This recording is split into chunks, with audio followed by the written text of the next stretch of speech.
Доктор Кота Конан өнөөдөр болох дээр та бүхэндээ хүүхдийг нар ус агаараар хэрхэн яаж хэрэгжүүлэх вэ гэдэг талаар ярилцсан. За энэ материал маань болох дээр анагаах шинжилгээ ухааны үндэсний их сургуулийн үхлийн анагаахын техникээс гаргасан материал дээр одоо анализ хийгээд та бүхэндээ хүргэж байгаа гэдгийг бас болгомоор байна. За хүүхдийг нар ус агаараар чирэгжүүлнэ гэдэг бол маш гоё зүйл байдаг. Яагаад гэвэл хүн өөрөө байгалийн амьтан учраас байгальтайгаа тасан зохицож тийм ээ байгалаас эрчим хүч нэрэг одоо байж болох хамгийн дээд зүйлийг авах боломжийг бүрдүүлдэг гэж ойлгодог. За хүүхэд гэдэг бол өсөж яваа бие махбод учраас бүх зүйлийг анх удаа хийж үзчихэдэг учраас маш гоё сайн хүмүүс одон байж байгаа байгаа. За тэгэхээр агаар бол ерөөсөө л амьдралын их болов гэдэг. Тэр хийн хөвлөгөөс бусдын орчинд байж агаад мэдлээ тийм ээ агаар амьсгалаад анхны амьсгалаа үед одоо уйлах гэдэг чимээ гардаг тийм ээ. Энэ бол одоо хурс дэлхий дээр өөрийгөө мэдлэхнийг мэдэгдэж ууа гэдэг аваа гаргадаг. За энэ бол маш гоё аваа шүү дээ. Энэ уйлж өөрийнхөө байгаа гэдгийг мэдрүүлнэ гэдэг бол ерөөсөө л энэ орчлон орон ертөнцид би мэдлээ гэдгийг мэдрүүлдэг юм гайхамшигтай аваа байдаг. За тэгээд агаар байхгүй бол одоо бид нэр амьдарч чадахгүй тийм ээ. Нөгөө хүчил төрөвчөөрөө бид нар амьсгал өрсөлдлийн хийгээ хүүхийн хуулиар гаргаж авахгүй бол амьдрахгүй. За тэгэхээр хүүхдэд маань агаарын угаал агаарт зугаалах гэсэн хоёр янзаар агаарт агаараар чирэгжүүлж болдог. За агаарын угаал гэдэг маань болох тэр дулаан байранд хүүхд хэсэг хугацаа нутган таруулцуулах хэлдэг. За дулаан байр гэдэг маань өөрийн гэр орон гэсэн үг шүү дээ. За нэг нас хүртэлх хүүхдийг бол 30 минут хүртэлх хугацаагаар ингээ баг нэмэгдүүлэнтэй өдөрт 1 минут, 2 минут, 3 минут гэж нэмэгдүүлсээр хагаад нэг нас хүрэхэд бол 30 минут орчим нүцгэн одоо тэр хүүхд маань таруулцаа твдээд ийм нүцгэн байх нь нэгээс дээш настай болоод ирэхээр 60 минут буюу бүтэн цагийн туршид ихтэй сайхан нүцгэн таруулж болох нэ. За тэгэхээр мэдээж нүцгэлээд одоо хүүхдийг одоо таруулцуулна гэхээр нэраа хүүхдийн өрөө болгонд ерөөсөө анх төрсөн нэраа хүүхдтэй ерөөсөө өрөөний чигшил хэмждэг, температур хэмждэг зүйлийг бол бид нар байлгаж авах хэрэгтэй. Уламжилт соёлоор бол бид нар гэрт амьдарч байсан.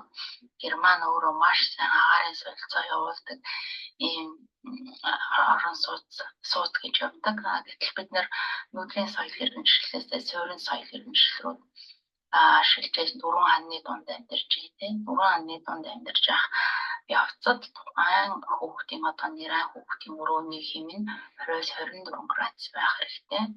За 2-6 сартай ах юм бол 20-22 гэмтэй. 6 сараас 1 настай байх юм бол 18-20 гэм буюу тасалгааны одоо бидний оршин амьдарч байгаа температурт хүүхдээ 30-60 минут ингээд нүцгэн таруулцуулах нь агаар угаал гэж үздэг байх нэ. За тэгвэл агаарт угаалах гэж байгаа ихэнх эцэг эхчүүд хэдэн сартаагаас нь хэд хоногтоогоос нь би хүүхдээ гадаа гаргаж болох вэ? Гадаа агаарт гаргаж болох вэ гэж асуудаг. За энэ бол одоо манайх жилийн 4 улиралтай эрсдэл суур амьсгалтай 1000 одоо метрийн баг өндөрт оршин амьдарч байгаа ууларх газар оршин амьдардаг юм арт том учраас жилийн 4 улиралтайгаа зохицуулан одоо агаарт зугаалгахыг зөвлөдөг. За зуны улиралтай хан бол төрснөөс хойш 14 хоногтоогоос гадаа сайхан гарч болно. За өвлийн улиралтай хан бол 21-ээс 28 хоногтоогоос гадаа агаарч болох нь. За гадаа агаарт ямар үед хүүхдүүдийг одоо гарахгүй гэхээр 1-ээс 3 сартай хүүхэд хасах 10 хэмээн градустай гадаа байх юм бол гарах хэрэггүй. 4-өөс 6 сартай хүүхэд бол хасах 12, 6-аас 12 сартай хүүхэд бол хасах 14, 15 хэм байх бол гадаа агаарт гарч болохгүй байх нэ. За тэгээд мэдээж агаарт гарах хугацаа бол одоо өөрийн 30 минутаас 1 цаг, 1 цагаас 2 цаг гэдэг ингээд хүүхэд маань томрох тусам ер нь бол байгальтайгаа ойрхон гадаа агаартай гарах нь маш үр дүнтэй байдаг. Энэ нь одоо хүүхдийн ямар идэрхтэнгүүд туслаад байгаа юм бэ гэхээр нөгөө амьсгалын зам эрхтэнгүүд тийм ээ тусалж байна. За тэгээд уушгины хөгжүүлэлт сайхан нөлөөлнө. Хэдий ч нэ цэвэр агаараар амьсгаланд хэдий ч нэ хүчил төрөвч тархинд очино. Хүчил төрөвч сайн очих юм бол тархины эдгцүүд хоорондоо маш сайн холбогдно. Тэгснээр одоо хүүхд маань сайн унтаж амарна. Улмаар хүүхдийн оюуны хөгжүүлэлт ч гэсэн эргээр нөлөөлдөг учраас аль болох хүүхдийг л гадаа зугаалуулах, агаарт гаргах тийм. За ингэснээрээ бас ээжийн сэтгэл санаа дээрдэг хөхөн зүүн ороох. За одоо гадаа гарсны дараа орж ирээд маш сайхан фүүлний болсон одоо төрөгчөөр баяжмал болсон бие маань унтахад амархад маш сайхан болдог. Гэх мэтчлэн эерэг өөрчлөлтүүд маш их байдаг. Учир юу гэхээр бид нар байгальтайгаа хэдий ч ойрхон байна. Төдий ч бид нар өсөн үчигтэй дэвшээгээ дэвчин дэвшлэхэд энэ таатай болж эхэлдэг байна. За дараагийн чирэгжүүлэлтийн нэг хэлбэр бол одоо наран угаалгаж зүйл байдаг. За энэ маань бол тэр наранд хүүхдийг одоо хэсэг хугацаагаар нүцгэн байлгана гэсэн үг. За саяны тэр агаар угаалгах дээр нүцгэнээр нь гэртээ байлгах нь шүү дээ. Өөрийнхөө гэрт дулаан өрөөнд гэтэл наран угаал гэдэг бол бүр гадаа сайхан одоо задгаа юу байдгийн асар байд юм уу тий нар тусдаг газруудад хүүхдүүдийн бүцгнэр нь одоо байлуулах нь бидний одоо уламжлалт заншлаар бол одоо шар сүүгээр шавших тийм ээ шар суунд хүүхдээ оруулах гээд наранд байлгадаг юм сайхан бас зайлтай. За наран угаалыг энэ дээрээс харахад 11-ээс 16 цаг энэ хооронд ивэл их тохиромжтой байдаг. Учир нь юу гэхээр одоо энэ нөгөө дэлхийн одоо бүх улс хотуудад нар хизээ мандарч нар хизээ жаргаж байгаа. За тэгээд нарны туяа хэр удаан үргэлжилж байгаа гэдгийг харуулсан бас сайт байдаг юм байна. За тэгээд энэ сайтн дээрээс бас Улаанбаатар хотын дундаж одоо өдрийн урт хэрхэн яаж өнгөрдөг вэ? Тэгээд нар одоо тусгалтай байгаа эсвэл гэхэд 7 8 6-7 саруудад хамгийн өндөр одоо нарны тусгал байж байгаа жишээ тий. За тэгээд яг удаан үргэлжилж байгааг энэ харахаар 16 цаг 11 цагийн үед бол тэр чигтээ одоо удаан үргэлжилж байгаа харагдчихээн. За ер нь бол нарны туяа бас маш гоё тусч өгдөг энэ цаг хугацаа байгаа.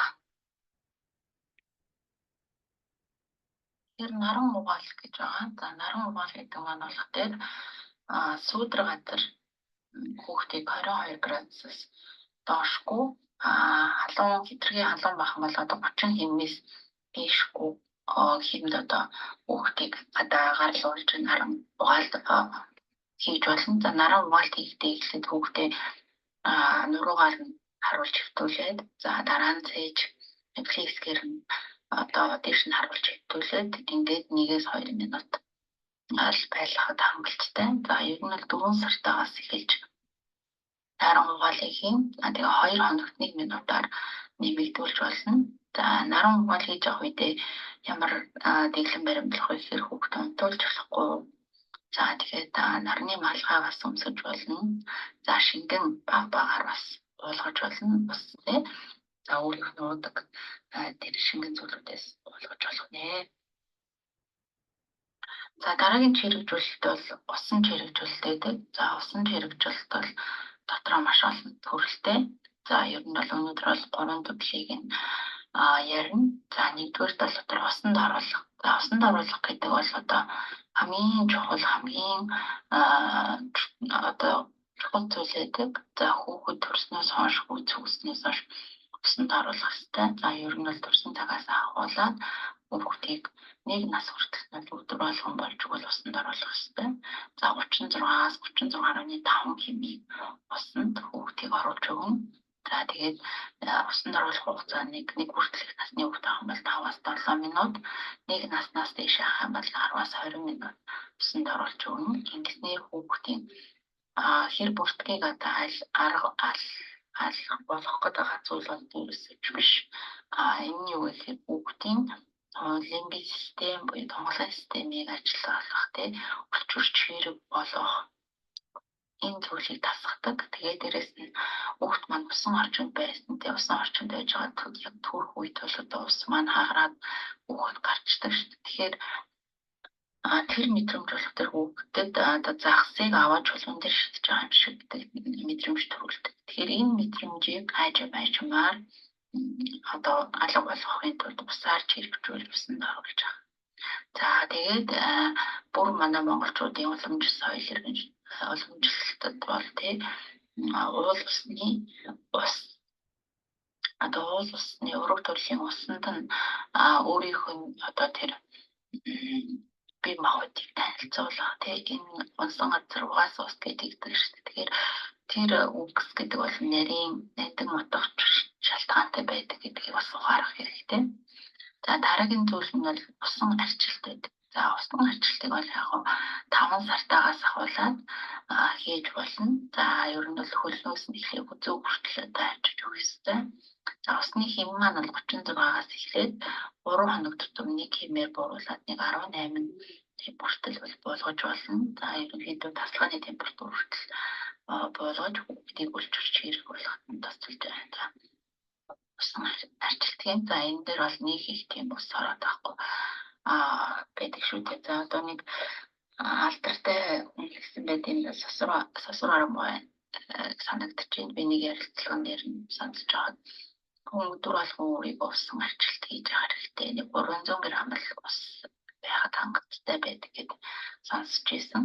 За энэ маань болох тэр өөрчлөлт хэрэг болоо тийм ээ альва нэг зүйлийг даван туулах энэ байдлыг бий болгоход тусдаг. За нөгөө төгөр бас нөгөө үт мөсөөр одоо хүүхнүүд нүрээ арчаад идэг. Энэ бол хөвгөлтийг бас удаашруулдаг юм чухал нөлөөтэй байдаг. За тэгээд хүүхдэд бол одоо мэдээж өрчөрч хэрэг болгоход тусалдаг альва нэг үүдэн халууныг төсвөрлөх чадамж нэг бий болгодгоор маш агуу зүйл байдаг. За ус бол ерөөсөө дотор амьтай гэж ярьдаг шүү дээ. За дараагийн чухал зүйл бол хөлөг угаах. За хөлөг угаахыг бол 1-аас 6 сартаагаас 2 настайгаас ер нь хөлийг угааж эхэлнэ. За тэгээд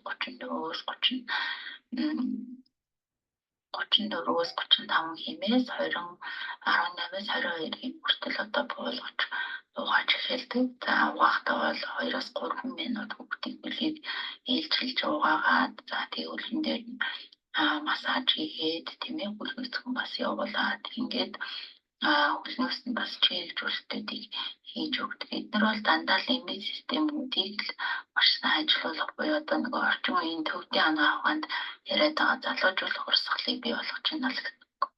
Дээрээс нь бүгдийг өсгөх тэр өсөлтийн гормонуудыг ялгаруулахад энэ тусдаа үйлсүүдийг хийж байгаа гэсэн үг юм. Тэр аливаа зүйлс бол маш энгийн байх тусмаа маш чухал ач холбогдолтой байдаг.